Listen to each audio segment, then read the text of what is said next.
infinite, there is no way to.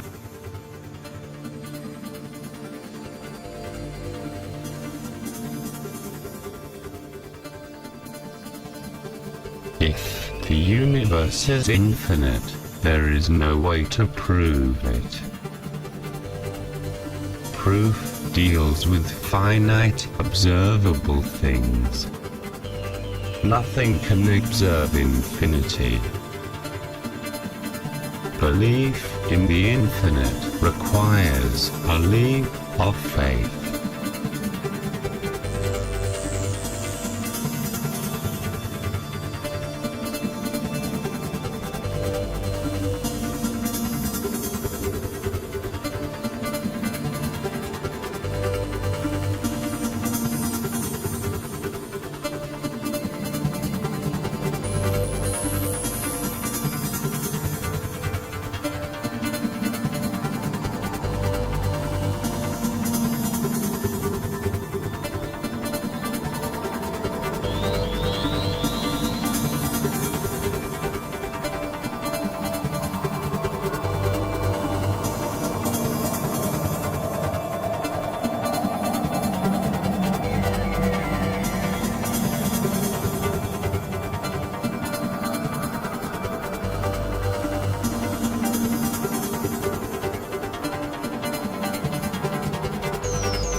All living beings had a mind, including animals, plants, and even single cells.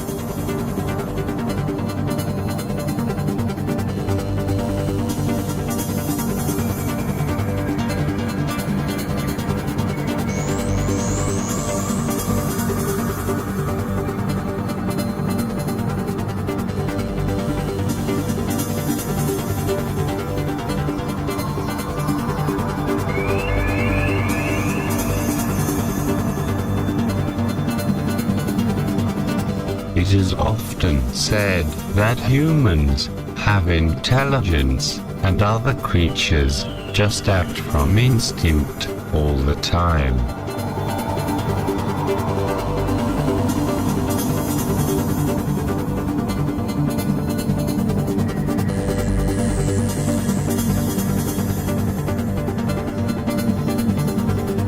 Other creatures just care about multiplying.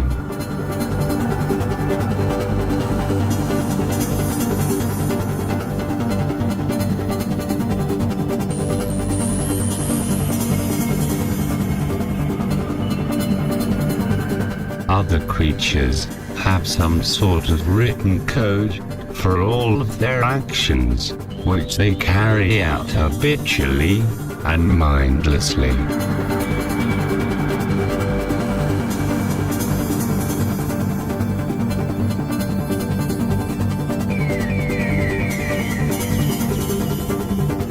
Other creatures don't have an inner life. They are not self-conscious. They don't experience emotion, and they don't think.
if you were to take a look at us, in a detached way, at our great numbers, and observe how we perform our own daily rituals, how we spread across the land, how we build our own colonies and multiply, would you then say that we just mindlessly follow some established, predetermined code for all of our actions, habitually, all the time? Would you say that we seek only to multiply, without thought or feeling? Would you say that we are not self-conscious, or have any sort of inner life?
So this is Betty. She's a New Caledonian crow, and these crows use sticks in the wild to get insects and whatnot out of pieces of wood. Here she's trying to get a piece of meat out of a tube, but the researchers had a problem. They messed up and left just a stick of wire in there. And she hadn't had the opportunity to do this before. You see it wasn't working very well. So she adapted. Now this is completely unprompted. She had never seen this done before. No one taught her to bend this into a hook. No one had shown her how it could happen. But she did it all on her own. So keep in mind that she's never seen this done. Right.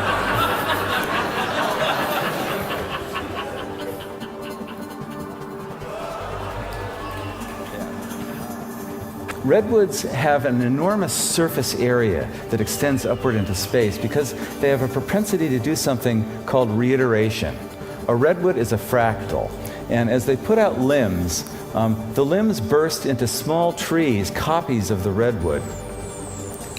Now here we see a reiteration in Kronos, one of the older redwoods.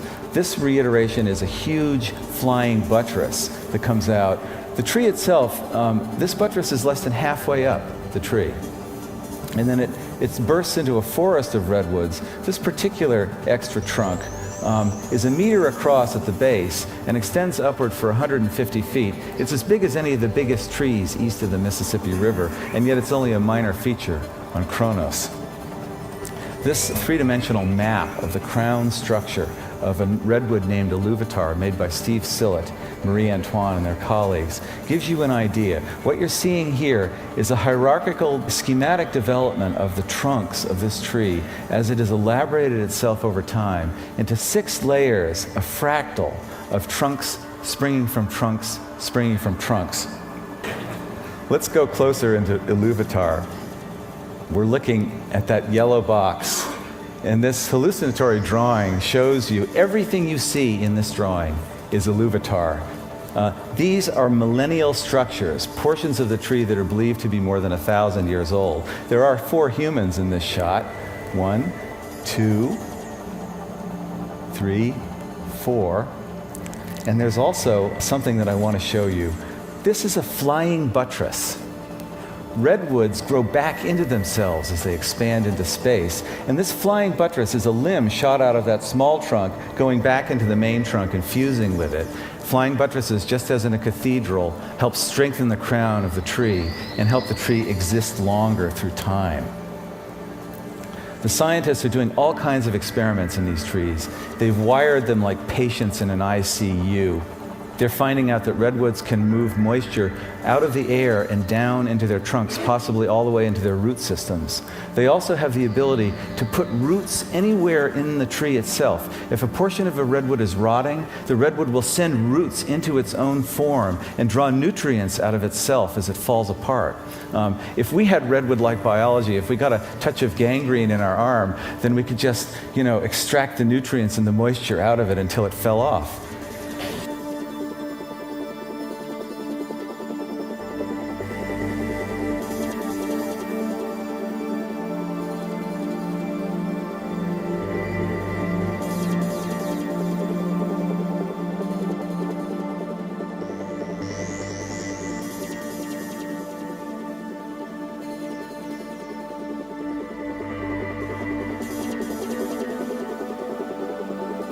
Language is only one measure of intelligence. It is only one way, out of many, of seeing thought at work.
What do cells do?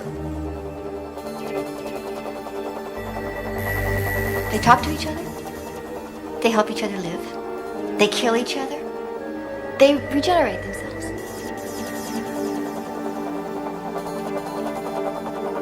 They move around, they eat other cells. They do everything an animal can do.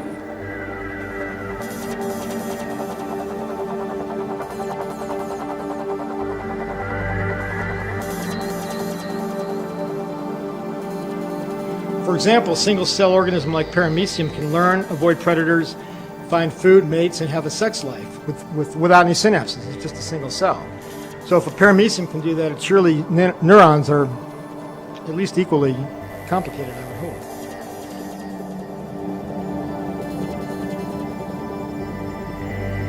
Here's a paramecium. It's going to bounce into something, retreat, and go in another direction, all based on these cytoskeletal ciliary structures.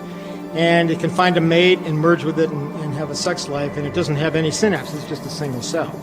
It can also learn. If you put it in a capillary tube and let it escape and put it back, it'll get out quicker each time you do that.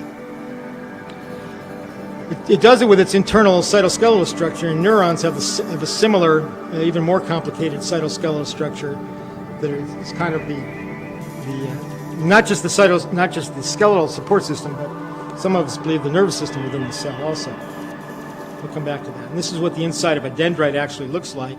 It's not a bag of water, but a highly ordered network of its own, kind of like a fractal subdimension, a network within a network, or a forest within a tree, as somebody called it.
we are made of trillions of living cells.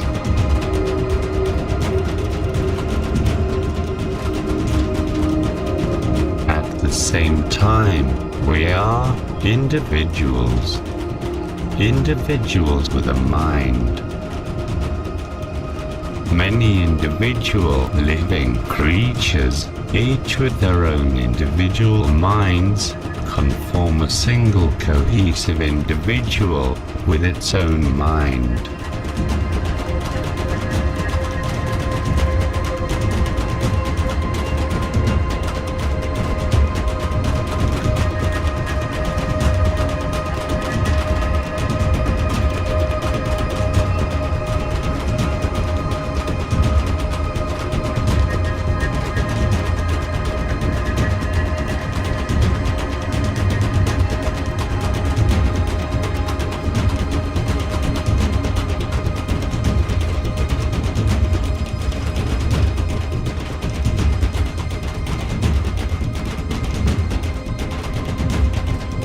If your life and your mind is the result of a group of smaller living creatures communicating and acting together, then how is a cell alive?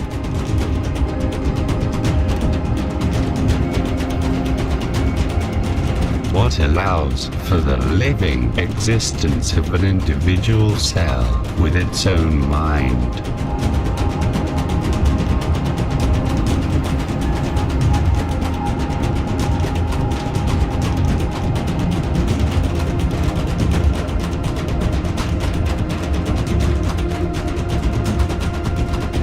Modern scholars insist that there is nothing alive about molecules or atoms or subatomic things.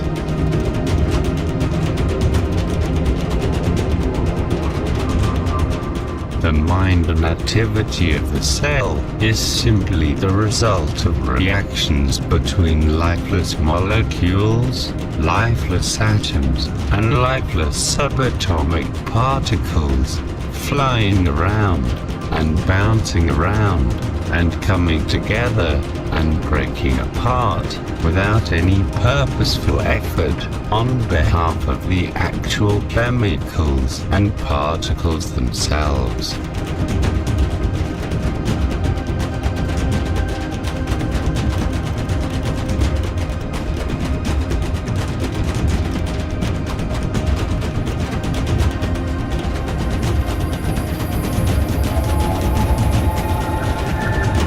The same scholars seek to determine the origins of life by figuring out how the chemicals of a cell first came together. If the molecules of a cell are just lifeless Lego, then to figure out how the original molecules came together sheds no light at all on how the cell first came to be alive.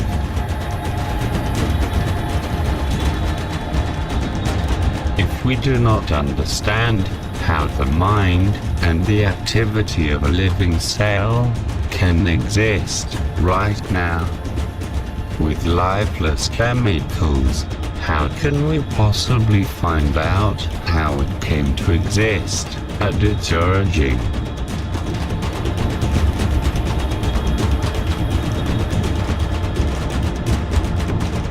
By saying that a living being can be made up of a group of lifeless things, we are basically saying artificial intelligence is possible.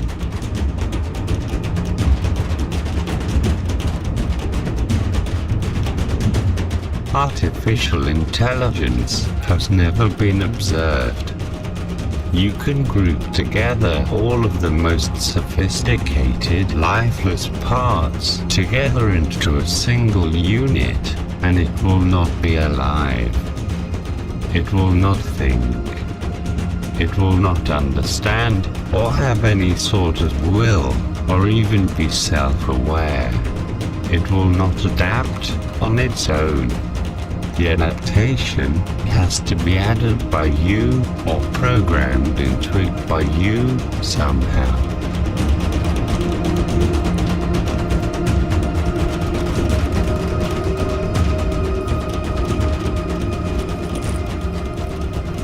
If chemicals are lifeless, then to explain the emergence of the living mind of the cell with chemistry is not sufficient.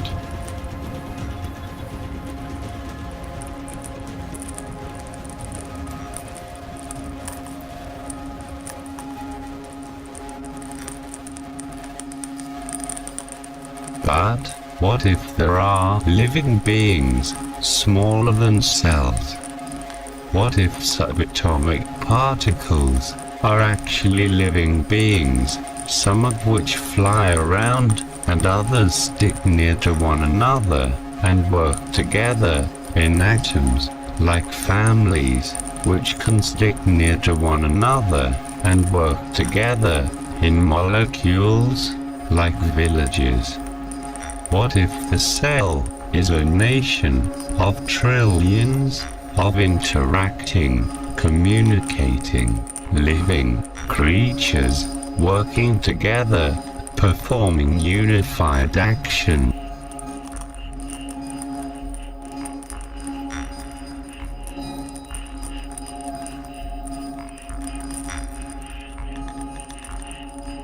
Is there any evidence that cells are made up of smaller, living entities? Do any of the cell's parts exhibit living behavior on their own? Are we at least able to see molecules move around and act in a living way on their own?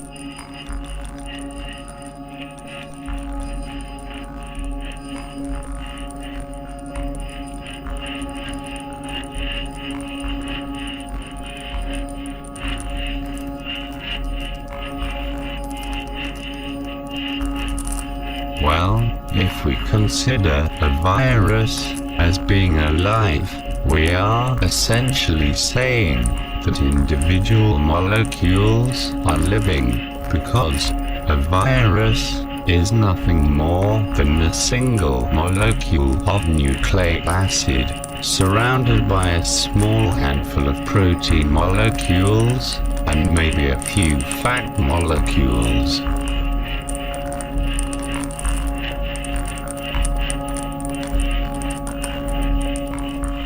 You can take the nucleus out of the cell and the cell doesn't die. The cell can live for 2 or more months without any genes in it at all. It's not sitting there, it's moving around, it's eating, it's growing, it's meeting other cells and communicating with them. It recognizes toxins and avoids toxins. In other words, I did not change the behavior in one way whatsoever by taking out all the genes.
A striking means of photography discovered at the turn of the century shows apparent fields of energy emanating from our bodies. It is known as Kirlian or electrophotography, and almost everything filmed with this technique shows an active surrounding aura.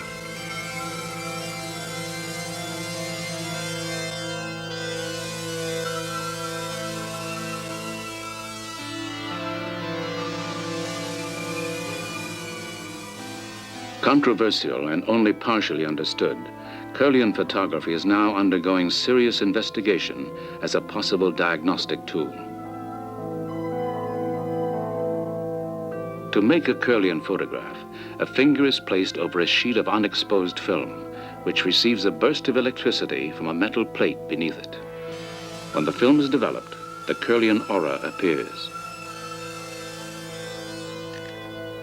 Dr. Thelma Moss has conducted research on Kirlian photography at UCLA. People are always asking, what is this Kirlian photography all about? And the answer is, nobody really knows, but we've got some ideas that are intriguing to us because they are not the conventional ideas about what exists around the human body. We believe that not only is there air surrounding us, but that we are emanating something from ourselves that is energetic, bioenergetic if you like, and that tells us a great deal about what's going on inside the body. Kirlian fingertip images taken over several hours vary their intensity as a depressant drug takes effect.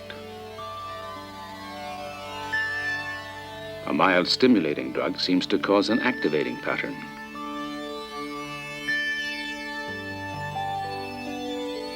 These Kirlian photographs record the sequence of a woman's monthly menstrual cycle.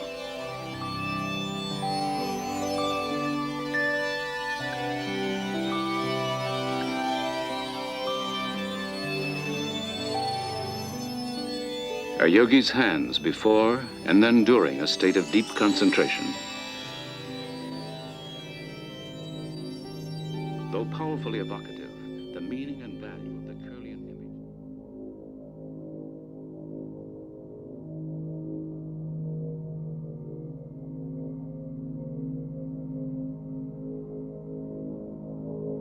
image. So, if you are a group of cells working together, and a cell is a group of living subatomic entities working together, could the definition of life go something like this? All living entities are a group of smaller living entities, signaling one another, communicating between one another, to perform some sort of unified action.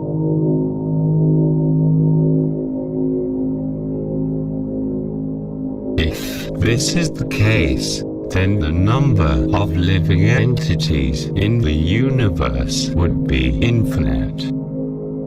There would be no limit to the size and variety of living creatures. Each one would be made up of smaller ones, so on, so forth.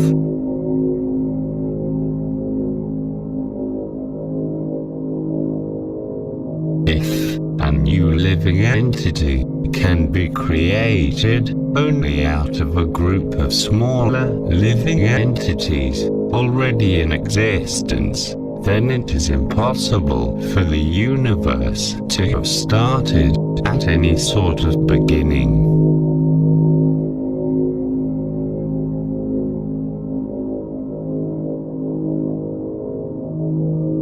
The theory of a beginning to the universe is just as unprovable as the theory of the universe as having always existed. The theory that the universe will end is just as unprovable as the theory that the universe will always exist. The theory that the universe has a limited area, a limited amount of space, is just as unprovable as the theory that the universe has an unlimited area, an unlimited amount of space.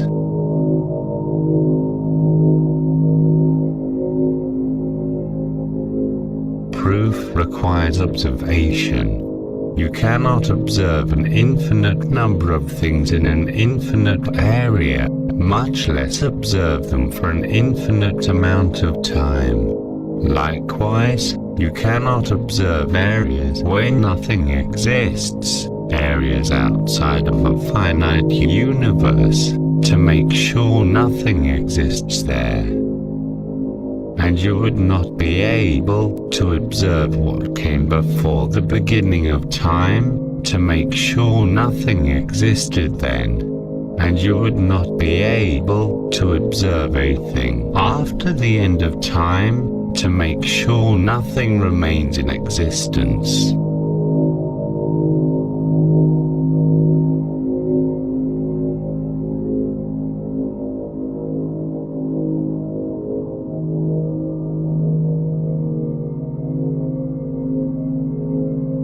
Both the theory of an infinite universe and the theory of a finite universe require a leap of faith.